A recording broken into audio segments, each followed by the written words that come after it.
Hello, and welcome to the Josh Woodman Basketball Show.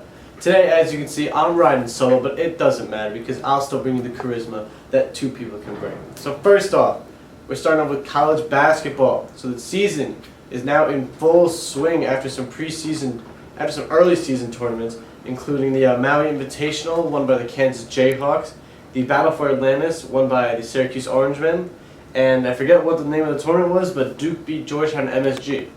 So, lots of big tournaments, lots of teams busting into the new rankings, and lots of unheard of teams, lots of teams that we didn't expect were going to be this good this early showing up.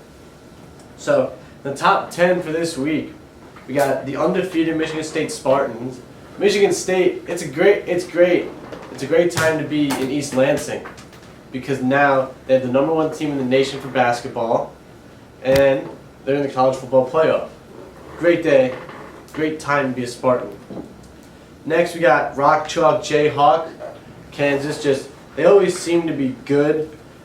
They always seem to be good. They always seem to have a top 5 recruiting class. Check Diallo now is playing. I saw him play last year. Kid's a beast. Number 3 we got UNC Tar Heels, another team that always seems to have a top 5 recruiting class. Just got a big win over now number 6 Maryland, who was previously undefeated. Iowa State, even though their coach left, the talent is still there. Gorgeous Niang, and the rest of that squad is still there, primed for hopefully a deeper tournament run rather than losing to UAB and totally messing up my bracket last year in the first round. Number 5, Kentucky, after a shocking loss to Northern Iowa in Evansville. I think it's in Evansville, wherever it is in Northern Illinois. They came to play even though Seth Tuttle graduated. Number 6, we got, like I said before, the Maryland Terrapins. We got Melo Trimble, Diamond Stone, and a bunch of other solid role players that I think will get them to the Final Four, but we'll see. Number 7, Boomer Sooner, Oklahoma, led by senior Buddy Hield, up there with the best seniors in America. Number 8, Duke, another team, always has a good recruiting class. This year, they're supposed to be pretty good also, so hopefully a good chance to defend that title. Grayson Allen leading the way, but Final Four most important player, Tyus Jones, is now with Timberwolves, as is Jahlil Okafor getting some trouble in the NBA, but no big deal. Number 9, Villanova, they play in a very weak conference and they never do well in the NCAA tournament. I feel like they're very overrated. Jay Wright does a great job building the program, but I don't think it should be ranked that high, in my opinion. And then number 10, the UVA Cavaliers. So the ACC has 3 in the top 10, which is pretty good.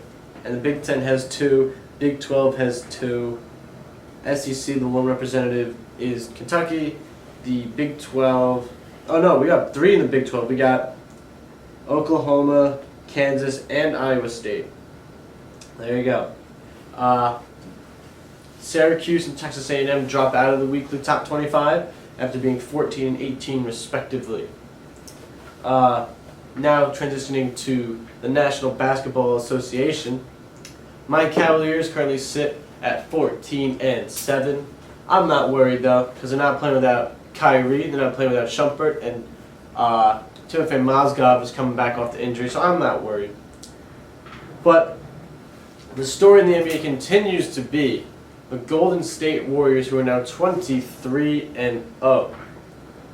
Now, I ain't hating, but they've looked vulnerable at times. They've been dominant, don't get me wrong, with Luke Walton coaching. Just ponder that for a second. Those two teams, they meet on Christmas Day, which a lot of people, including Chauncey Billups, who former Piston, former Cav killer, expects the Cavaliers to get the win on the road. Me, I love it, but we'll see what happens. So they meet Christmas Day, and the annual quintuple header on Christmas Day starts with the Pelicans at Heat at 12 o'clock, then it goes to the Bulls Thunder at 2:30, then the aforementioned Cavs Warriors game at 5.